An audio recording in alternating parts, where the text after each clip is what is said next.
Derek Roosh. Derek is with Technion. I'm the AD Market Manager for Technion, and he's going to be speaking today regarding rise of the human factor. So please join me in welcoming Derek.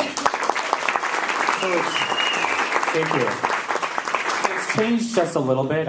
We presented this at World Workplace in Philadelphia, and it's actually changed, designed for workplace well-being. They altered it a couple weeks ago and gave me the new presentation, and I was like, oh, great, I can study this now for 2 weeks and not sleep last night. So I'm pretty good right now. But it's a factor that's actually happening in the last 2 or 3 years, and it's more than just fitness centers and ergonomics, but it's something else. So let's just do a little introduction to me. I'm using my iPad for the first time for a presentation, so I do apologize if it goes in and out because we have the AV system hooked up. But I did present last year in Philly for the rise of the human factor. I have 13 years probably in interiors, but probably furniture side more than anything.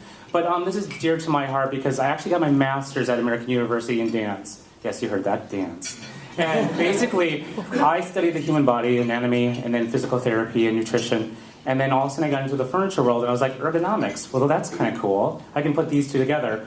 And finally I became a maven for Technion for Workplace Champion and also sustainability, just being the outreach for our region. And there's a pause. So rethinking for the workplace. We're looking at a workplace a little different just than office furniture where you're sitting down on your chair, your desk, or the walls.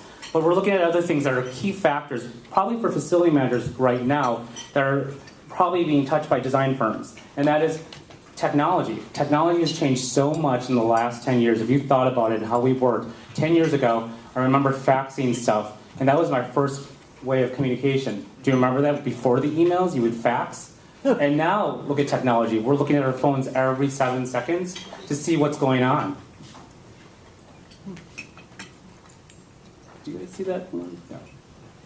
Sustainability. Everyone jumped on the bandwagon for LEED, but there's a lot of things that happened in the last 3 or 4 years, which includes HPD, Living Building Challenge, and Declare. So we're going to talk a little bit about these. I know these might be foreign for the facility people, but we're just going to brush about some of those topics. And the human factor. We're all human. We might design a space that's just for our employees, but at the end of the day, how many hours are we spending at our desk? More than 9 hours. That's 9 hours of sitting in our space than we had before. We came from the blue-collar workers where all of our parents, or my parents, actually did like farming and all that stuff, and they were active. Now we're sitting for 9 hours a day, and our commute is probably 30 to 40 minutes sitting down. So it's a human factor. Why are we in this space, and how can we make it more human? So this is a quick question. What percentage of people are sleepwalking throughout the day, do you think? Who said 80? It's actually 70%, which is scary. So that means 30% of the people in the population are engaged. And I want to know what jobs they have, because they're probably more engaged than we are. We're in such a bustle of what we do in our industry that we're always connected with technology and distracted now these days. So it's a weird thing to see that 70% of that is up. Well-being is more than the physical health. This is a transition, health to wellness to well-being from Healthways. And it's true. You look at this, it's physical, but at the same time, financial and career are one of the top two. And that's true. You sleep every night. You think about, what am I doing next day for work? Or how am I going to afford the bills? It doesn't get better than this in looking at the community, the physical, the emotional, the career, the social, and financial. So they did a comprehensive measure of well-being, and they took it these ways. Life evaluation, rankings one's life today and in the future. Emotional health, which we all have daily feelings, social connections. Physical health, which was what we know already. Healthy behavior, smoking, how we eat, how we exercise. Work environment, which is using strengths on our supervisors' relationships. And basic access. Health access, community, and financial. I can all give this to everybody too, but this is a really good one. Happiness matters. The closest city to Chicago is Green Bay. That's scary. I'm from Wisconsin. They eat a lot of cheese or they love the Packers. One of those two. But this was done by the University of Vermont, and it shows you all the cities that are actually happy. I don't know what would they consider to be happy in the poll, but if you look at it, it's mostly on the West Coast. The sun is out. Because they've got the sun, they don't got the cold weather, they don't got the snow. Let's see how they are with fires. Yeah, fires. Oh, it's bad. So now we're looking at the correlation of low well-being and poor health. So we're looking at well-being at the map, obesity, physical inactivity, and the last one is diabetes. What do you think that all coordinates to? 9 hours of sitting, probably not being active anymore, not having physical jobs, probably working and being stressed out with all those factors that we had before, stress and employment.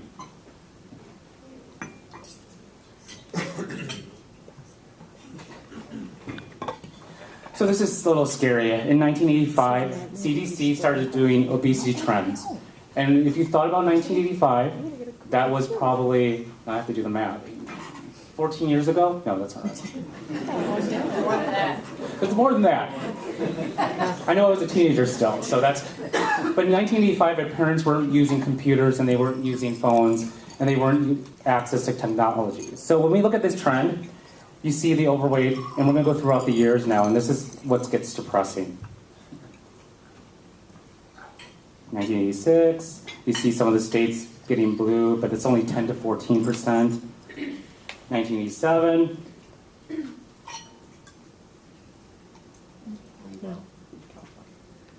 We're looking at 1988. I think it's delayed. You guys can actually see the screen faster than I do. And you gotta love the iPad. 1989.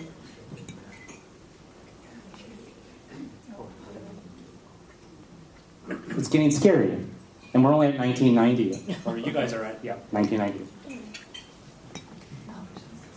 There's a new blue, 15 to 19% obesity rates. That's 1991. I didn't even graduate high school yet. Thanks for that.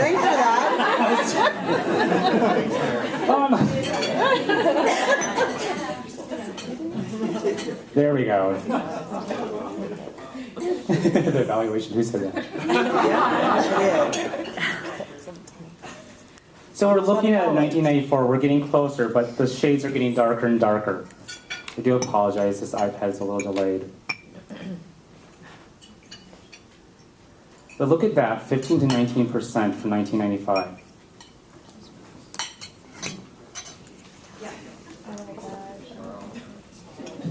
We've got yellow now. That's 20%. 3 states have obesity rates that 20% or higher in 1997. We're not even at 2000 yet. Not even when the phones became more common.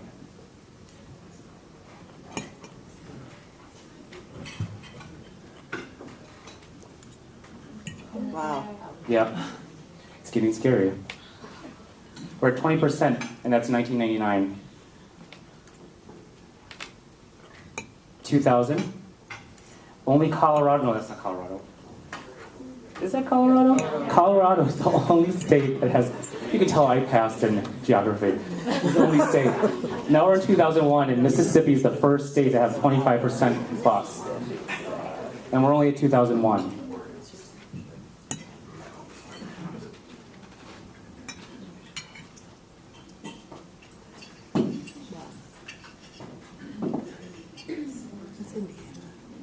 Do you notice there's only 5 states that actually are the 15%? Now we're at 2 states.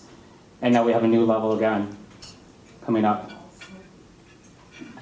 And we're only at 2004. 30% in 2005 with 3 new states. Yeah, it's the fried food. I lived in Atlanta for 3 years, and they called macaroni and cheese a vegetable. So I was like, and I looked at the menus, and they had that. So I was like, okay, I get it. Atlanta. 2008.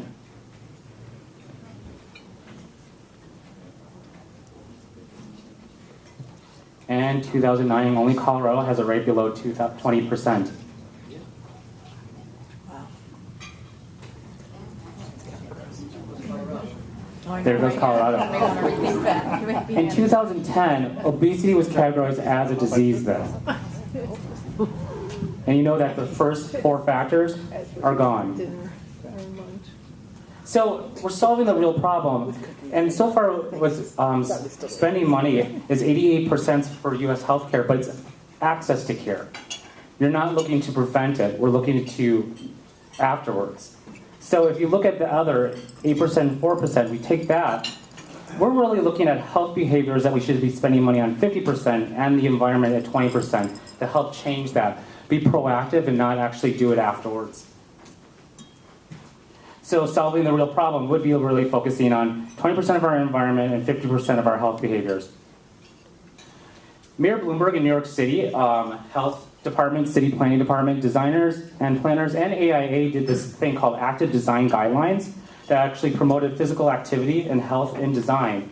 And it was great. It was actually a manual for designers as you do best practices to make sure there was movement throughout the community. But if you look at this is just based on New York and the city rankings. We look at their work environment being one of the worst, and their average emotional health at 163. So the red is the worst, green and yellow are probably the lowest, and you still see it high. They may have access to physical health, walkable, and food, but they still have bad work environments. They're still under stress. It is New York City, and they're constantly moving, and they're not doing a good job with their job. So here's a little touch about sustainable environments. I know we just talked about obesity and some of the daunting things that are happening, but sustainable. How do we design sustainable environments? Living Building Challenge. How many people know about the Living Building Challenge? Raise your hand. Yes. It's coming to the Midwest. It actually is West Coast and East Coast. But it's probably a lead on steroids, what I would say. It's more than lead, but they also have the pedal foundation where there's these different pedals, and one of them is based on design as well. So this is one of the things that are happening in the last 3 to 4 years that are happening more than LEED. Then we look at another one called Health Product Declaration. I think the manufacturers and office people and anyone in interiors know about this. And this is more about LEED v4, but it's a full disclosure telling you exactly what's in our ingredients and telling you we're transparent, saying what is remitting from it. And there's the Declare label. That's from the Living Building Challenge with 16 chemicals. So HPD came from New York City. There was a design firm who designed for cancer treatment, and they found out the products that they had were actually causing cancer to these cancer treatment. So that's how they decided to do HPD. If you guys go on these websites, HPD, Declare, and Living Building Challenge, that is some buzzwords that are happening. It's big in West Coast and East Coast, and it's finally trickling into the Midwest. We have one design firm who might have a Living Building Challenge here in Chicago. And then BIFMA. We know about the rating systems for furniture, the manufacturing process. Everyone knows that one, I think. But then we have LEED v4, which became this year. And it focuses on more of the human. If you look at some of the stuff that's categorized, we're going to touch the LEED pilot, credit library pilot, walkable project sites, promote walking, biking, and other non-motorized transportation that results in reduced vehicle miles traveled. So that's supposed to increase our health. Then they have the ergonomic strategy, which is actually the first one with first people-focused criteria. The interesting thing is we all know about ergonomics. I think every facility person and everybody in this room knows about it, right? That's great that we have ANSI, we have BIFMA, ADA, CAN, CSA. They're the ones who help us with it, and the facility people know exactly what they are. They know their zones, they know where to sit down. Everyone knows this, right? But how do we defeat the purpose of sitting 9 hours a day in our office space? We can know how to sit right, but 9 hours a day, non-stop looking at your monitor, does that help us? So TED Talks did this thing, and it said sitting is the new smoking. Our chair specialist hates this topic because it doesn't help us sell chairs at all. But sitting has become the smoking of our generation. And it's scary. It is. If you sit 9 hours a day, you go to commute for 2 hours, you get home, you cook, you're standing up, you might do a physical activity, you go home and then watch TV, sit down again, and go to sleep. How many hours a day do you think we are really standing? and walking. This diagram shows the best. We're human. We should be standing. And look at where we are now.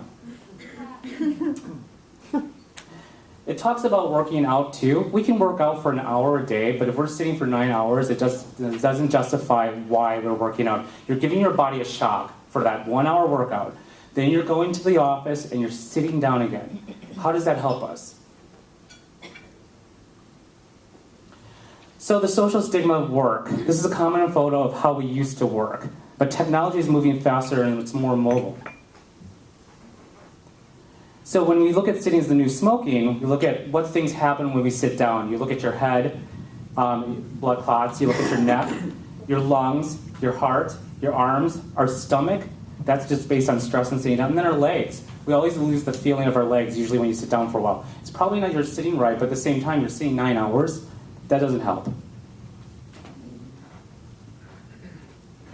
Studies show that the average office worker spends 72% of their week sitting at a desk and 20% spent sitting in meetings, leaving only 80% of time in active motion.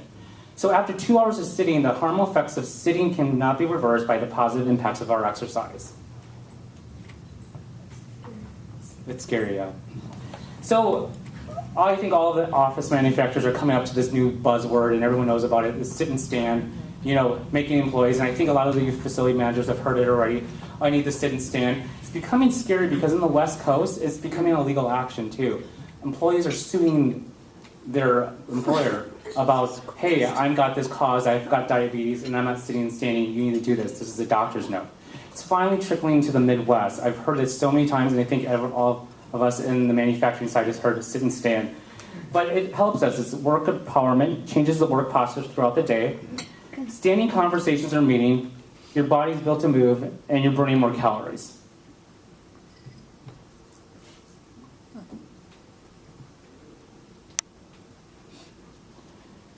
So sit to stand, 87% felt more comfortable, 87% felt energized, 75% felt healthier, 71% felt focused, and we can go down, and then that 33% felt less stressed just by sitting to standing.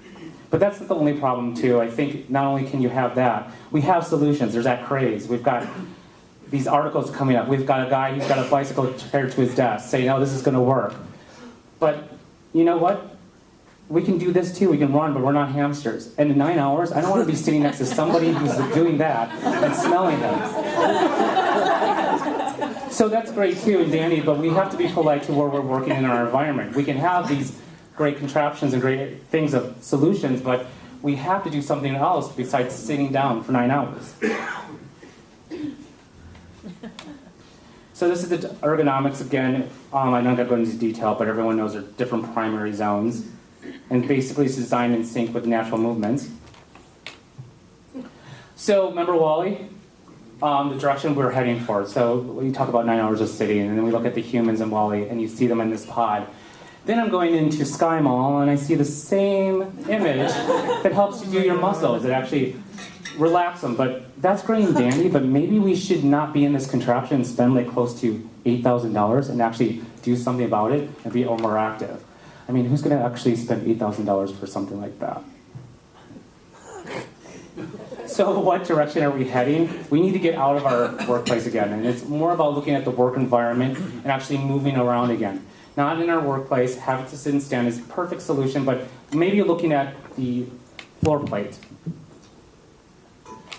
So design and technology. This is another factor. Technology has increased so much. Oh my gosh, like the iPhone, it was in 2007. The App Store was in 2008. iPad was in 2010. I'm just naming Apple products because that's all I have. But you think about it, we're constantly connected. I have 3 devices. I have 2 phones and then 1 iPad, and I'm using all of them to answer emails. We're constantly contacting our employees, our coworkers, and making sure we're also contacting our clientele. So it's one of those things that it's scary because in the next year you hear about the iWatch or Google Glass just came out, which I thought was interesting because I don't think it's going to be a trend. But I think wearables will be in some capacity. And I think maybe an iWatch might be cooler. I just saw a guy, they call him, I don't know if I was to say this, they call them glass holes. And basically they were Google Glass, And I saw them at the Mart during at Neocon, and I was like, wow, that looks cool, but no, I could get beat up really fast. And that's one of the things I think is a trend. So you think about with wearables and technology, if we go into that kind of technology in the work environment, what's that going to do with us with sitting and standing? We're going to be nonsensely doing something with our iWatch, something in our ear, maybe our contacts, but it's going to be changing how we work again. There's even new language now, nomophobia. I think everyone's heard of that, fear with no phone. We would never hear of this from a Twitter feed. I just rebooted my blog server for an airplane flying over Amarillo, Texas. That sentence would not make sense 15 years ago. And people are Googling, encrypting texts of what their children are saying and figuring out what these emoticons mean. So there's this whole new language within technology, too. But you do that. If you Google, they have all the slangs for the texts. It's interesting. On average, how often do people check their phones? I probably said this already. It's 7 seconds. 7 minutes, sorry. I check mine every 7 seconds. But we have so many distractions. You look at all these apps in the App Store. iTunes had 1.2 million apps in 2014. I have 1,000 apps that are on my iPhone and my iPad. Out of all those, I probably use Instagram and Farm Heroes and Candy Crush. And maybe I'll use some other stuff that actually are good for work too, which is like Keynote and PowerPoint, all that stuff. But if you think about that, we have so much access to technology these days. Are we becoming lazier? You look at the generations coming in now. My niece is 7 years old. All she does is play with the iPad. And I should never give her my old iPad because I see her doing that. I mean, she's becoming more technology savvy for the, I think, competition, but at the same time, she's not going outside to play. You guys remember Kick the Can and Tag and all that? Kids aren't doing that anymore. So how do we focus? How do we actually focus from that? There's text detox. You can spend $7,000 to $8,000 to go to a detox camp to actually give your software and your phones and actually not use it for 3 days. I would just ask my mom to take my phones away and I'd be good. I would not spend that much money for it. But there's actually Camp Detox. A lot of the West Coast actually do that. And there's a technology that's a website do nothing for 2 minutes. You have to go log on to the computer or your app, and then for 2 minutes you're not supposed to use it. But then you have to go back and log on. That just doesn't make sense, but I thought I'd put that out there too. So job pressure is the number 2 cause of stress after financial worries. We all mentioned that in the beginning of the slides, and it's scary. It is. Stress is big, but our jobs and finance is bigger. So some 70% of those surveyed said at some point during the workday, they felt their stomach tighten, their heart race, their palms grow damp, and their breathing becomes shallow. Or you probably didn't sleep last night because you thought about this presentation today, and you knew you had to do a really good job. So how do we do it? How do we actually defeat the stress? We breathe, we count to 10. We envision ourselves failing so you can anticipate your reaction, or you prepare for what you know is coming and training our brains for the outcome of that. Designing healthier environments. I'm going to touch on this a little bit. The most flexible thing in any space isn't the walls or the furniture, it's the people, it's the human factor. We can design as much as we want, we can ask for what we want to do, we can look at our bosses and talk about budgets, but at the same time, we have to realize who is working in that environment. It's us. It's our employees, it's our coworkers, and we have to have that human factor. So we have to think about activity-based design. Maybe have collaboration areas. Maybe kitchen tables where you can stand. Maybe have an open plan. Lower panels so you can actually talk to your coworker. Quiet rooms so actually you can get away from your coworker. And benching. Stand-up workspaces. And casual meeting areas. I think designers have found out the trend of the floor plate has changed so much. We're actually going to go through some floor plates. I remember Mad Men days. No, I don't remember that. I just watched Mad Men. But I thought it was kind of cool to have those big private offices where you could sleep in the office and actually, but it wasn't probably worth that much. As we shift space from individuals to shared spaces, we're giving people more settings to work in, giving them more control. But we shouldn't design for people as if they were in potted plants. So the floor plan in 2006 had private offices and conferences outside the workspace. In 2008, we had hub areas or collaborations, and we started to see benching. 2011, we jumped to 2011, collaboration areas were introduced again. In 2013, different space types were used for multi-purpose. So it became more residential feel. It wasn't going to, I'm going to go to a private room in an area. It was more like a feeling like you were at your house. So you had a living room where you could sit down and casually talk to an employee. You had a kitchen area. Maybe you had an area where you could rest, or an area where you could work. So food in the workplace, this is a really good thing. It's called website Sad Desk Lunch. 65% of the people eat at their desk. 65% of us eat at their desk. So if you go into the website, you actually see some images popped up of how they eat at their desk. Soup can. This is cool. Maybe on a piece of paper. But ramen noodles in a coffee pot has to win. That's the best thing I've ever seen. You have to go on it. But with 65% of us eat at our lunch, why can't we get to the kitchen, you guys? Are we that stressed out that we have to work at our work environment and eat? So well-being, indoor and outdoors in nature, actually doing organic settings, that's something that can actually help us a little bit in our work environment. Team building and play. I think some design firms I know actually have some cool stuff in their actual firms that actually have a ping pong table, maybe some stuff where they have a little bar, but we're actually seeing bigger corporations doing that too. And the gamification of health. The iWatch, the Fitbit, and the new software that's going to come out this year that actually health monitors ourselves. Options and choice and variety. So there's so much to do these days. I mean, facilities, we've got a good chance of designing something different with the design firm you have, but you have a way of variety. Once again, concentration, collaboration, just showing you some of the images. Fun and art and movement. There's a reason it's called a stairwell. And this is actually interesting. They did green coded, saying easy plus choices. Pile it on, it's good for you to eat. Enjoy it in moderation, don't eat too much. And the red was using a little, not a lot. That actually helped employees figure out what was good, what was evil, and what was bad. So well-being in the bottom line, why should we care about it? If you saw all the stuff that we went through the slides, and you saw the obesity rates, you saw the technology, you saw how we work more than 9 hours a day, should we be worried about it? I think so.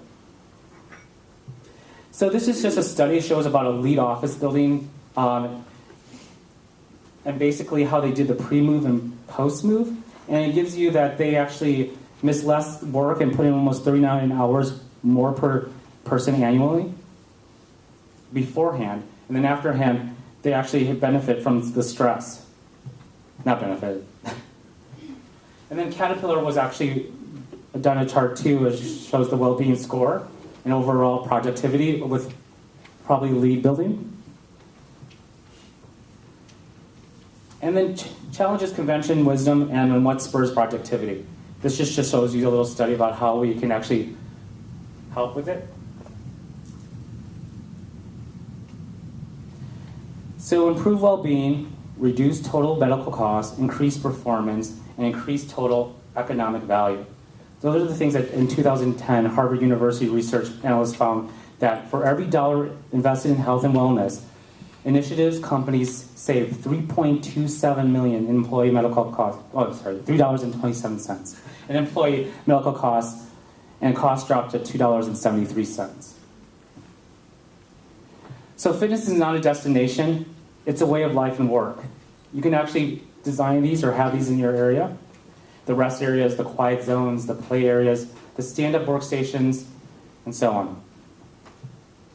So going forward, how can we prevent this? Focus on employee engagement to increase productivity, getting technology in check, making sure we don't use technology so much, creating balance between concentrated and collaborative space, provide a variety of spaces to work and giving people more choices, have a higher degree of customization, encourage movement to improve well-being, and enable users to engage each other in the work. We are no longer simply designing environments, we are designing the experience. So that is it from me. I would have had 12 more slides, but I didn't know those slides yet, so I actually moved them out of there. But that is basically how we can do that, design for the well-being. Excellent. Excellent. Very good. We have time to stump our presenter. Any questions out there? Anybody want to expand on any topic? I saw some pretty interesting stuff. I'd love to get a load of those like obesity slides. I do actually have the PowerPoint you guys can actually have too. I'll give it to IFMA. Great. Any questions, anybody? Great. Well, certainly, got one thing here.